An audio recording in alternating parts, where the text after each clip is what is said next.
Hello, bachcho. Let's read the question. So the question tells how does Hardy-Weinberg equations explain genetic equilibrium? So यहाँ पे question पूछा गया है कि हार्डी-Weinberg जो इक्वेशन होता है that was proposed by Hardy and Weinberg in 1908 वो कैसे जेनेटिक इक्विलिब्रियम को एक्सप्लेन करता है। तो चलिए जानते हैं हमारा की कंसेप्ट। यहाँ पे जो हम की कंसेप्ट पढ़ने वाले हैं that is our Hardy Weinberg principle. As I told you कि ये जो प्रिंसिपल है हार्डी वीनबर्ग ये दो अलग अलग साइंटिस्ट ने मिलके दिया था। और ये किस ईयर में प्रपोज किया गया था? It was proposed in 1908। So 1908 में ये प्रिंसिपल आया and what was the statement of this principle? According to this principle ये कहता है कि जो एलिलिक फ्रीक्वेंसीज होती हैं पॉपुलेशन में that will be constant. Allele frequency in a population will be constant. That means कि जो जीन पूल है वो हमेशा कांस्टेंट रहेगा। और इसको हम अगर अच्छे से समझते हैं so I can also say that कि जो एलिक फ्रीक्वेंसी का सम है that will be always equals to 1। So allelic frequency का जो सम होगा वो क्या होगा? Equals to 1। फॉर एग्जाम्पल देखिए वी नो दैट कि हमारे जो जीन होते हैं जीन के डिफरेंट फॉर्म्स को हम एलील्स बोलते हैं और पॉपुलेशन में डिफरेंट फॉर्म्स ऑफ एलील मिलते हैं।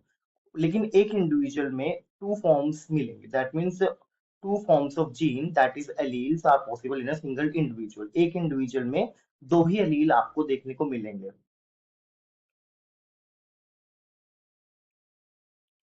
Now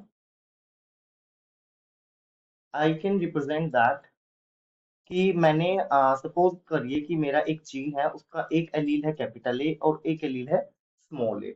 alright. अब कुछ इंडिविजुअल ऐसे हैं जिनमें कैपिटल ए देखने को मिल सकता है, कुछ इंडिविजुअल ऐसे हैं जिसमें कैपिटल ए स्मॉल ए देखने को मिल सकता है और कुछ कुछ इंडिविजुअल ऐसे हैं जिनमें स्मॉल ए देखने को मिल सकता है। तो तीनों टाइप की पॉसिबिलिटीज ही पॉसिबल है। ऑलराइट। नाउ यहाँ पे लिख देता है कि जो जीन ए है उसकी दो डिफरेंट फॉर्म्स दैट मीन्स दो एलील्स हमें यहाँ पे शो किए हैं।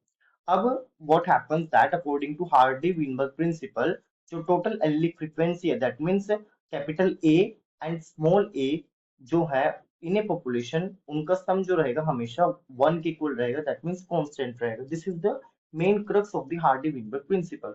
अब एक डिप्लॉयड ऑर्गेनिज्म में अगर मैं बात करता हूँ so in a diploid organism mathematically I can also represent the Hardy-Weinberg principle by equation that is p square plus q square plus 2pq equals to 1. This is the equation of the Hardy-Weinberg principle. अब इसमें ये p क्या है q क्या है, let's study that. यहाँ पे जो हमारा p है it is the allelic frequency of capital A और जो मेरा q है that is allele frequency of small a. All right. Now ये जो p square हो गया this is the frequency by which the capital A individual will appear in the population। यानी कि एक population में कैपिटल A कितने हैं that will be represented by p square। Capital A small a कितने हैं अगर वो हमें पता लगाना है so we can say that it will be equals to 2 multiplied by frequency of capital A multiply frequency of small a। And then if I want to find out कि मेरा स्मॉल ए वाले individual कितने हैं so it will be represented by the square of the cube. So this was the Hardy-Weinberg principle and this is how it explains that genetic equilibrium exists in the population। So हमारे Hardy-Weinberg में दो main फॉर्मूले हमने याद रखने that is P plus q equals to 1। And अगर हम इसको बाइनोमियल एक्सपेंशन कर देते हैं, अगर मैं p प्लस क्यू का होल स्क्वायर कर देता हूँ तो इधर तो 1 ही आ जाएगा बिकॉज 1 का स्क्वायर 1 ही होता है। तो अगर मैं इसको ओपन करता हूँ तो मेरा ये इक्वेशन बन जाता है जहाँ पे p का मतलब हमें बताना है कि it is the allelic frequency of A, q का हमें बताना है it is the allelic frequency of small A और ए अगर मुझे पता लगाना है तो मैं क्या करूंगा कि p का स्क्वायर कर दूंगा तो मुझे पता लग जाएगा एक पर्टिकुलर पॉपुलेशन में कितने कैपिटल ए हैं अगर मुझे हेट्रोजाइगोट पता लगाने हैं, so I will use this formula, and अगर मुझे रिसेसिव होमोजाइगस पता लगाने हैं पॉपुलेशन में, so I can simply do the square of the q, that is the allelic frequency of small a.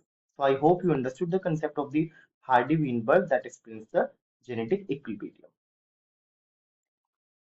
Thank you. Best of luck.